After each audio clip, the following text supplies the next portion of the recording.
Sanibonani angibingelele namukele le channel eMaswidi Mina Production okubingelelayo umxolisi ngalakadla umuzala phansi le enkani emathatha amnyama. Ngabe ke uyaqala ukufaka le channel ngicela ngenzele iqiniso ukuthi uyaqofa subscribe ngaqala ukubhala le video ushaye like bese ke uyakhomenta ke kulolu daba. Anza kwethu udaba engiliphethe njengamanje akulona udaba oluhle mangabe umuntu ke osensayo umuntu sensitive ezintweni ke ezinyandisa igazi. Ngiyacela ukuthi ke uqhele ungalibheki ke udaba namhlanje. Izingane ezingaphansi kweminyaka u13 ayivumelekile ukubuka ke le video yanamhlanje. Udaba ke ngiliphethe ke njengamanje lithi ke kwehle isigameko esintisa igazi esikoleni ke esePhoenix ngenkathi ke umfundi ka grade 8 oneminyaka engu15 egwaza ngenhloso yokubulala uSiyabonga obefunda ugrade 10 kusoke lesikole emgwazela esangweni laso lesikole egama laso ke iBrookdale Secondary School.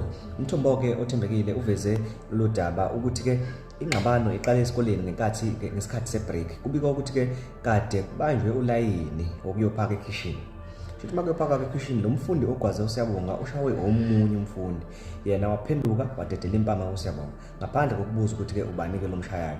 Uke uboneke esikoleni ingane ke mayidlala noma nawe nje uzokhumbula mawuse ingane mhlawumbe nibamba ulayini noma mawuphambi komuntu elokho eqhwebe uphenduka ugcina usucasuka. Le ndoda ke umfana omncane ke ona 15 ubefuna grade 8 ube lokhu ke eqhwetshwa ngeshuthi lokho eshawa ke waphenduka ke waphendukela kuSiyabonga wangabuza ukuthi hawu ngishayelani wangabuza ukuthi ubani ongishayayo wafike wadedela impama ke kuSiyabonga.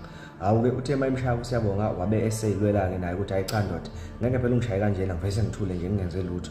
Wamshaya ke bashayana ke uSiyabonga ke wayinqoba ke lempi. Lensizwa ke encane ke ena 15 ibeke isimtshela uSiyabonga yathi wendoda ngoba usungishaya kanje ngizokubamba amaphuma esikole ngizobe ngulindile esangweni. Hawu uSiyabonga yaphuma ke esikoleni ke njengenjwayelo ujabule njengezinye ingane ukuthi ke usebuyele ekhaya sekuphelile ke okosiko.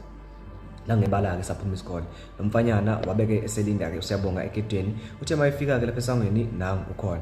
Hawu wamqhamukela ngemuva ke kuthiwa ke umamugwaza ngendlela ke ebuhlungu ngendlela ke nyandisa igazi kangokuthi ke ithombe sibonile singekhone neze ukuthi ke sifake la kwa YouTube. Othisha ke bakulesikole abangamandiya ngokwendabuko babeke sibenqaba ukumusa esibhedlela ngezimoto zabo babiza iambulance kuze kwaphela 3 hours opha gquma ekhala usizo lungafiki washonela ke esibhedlela.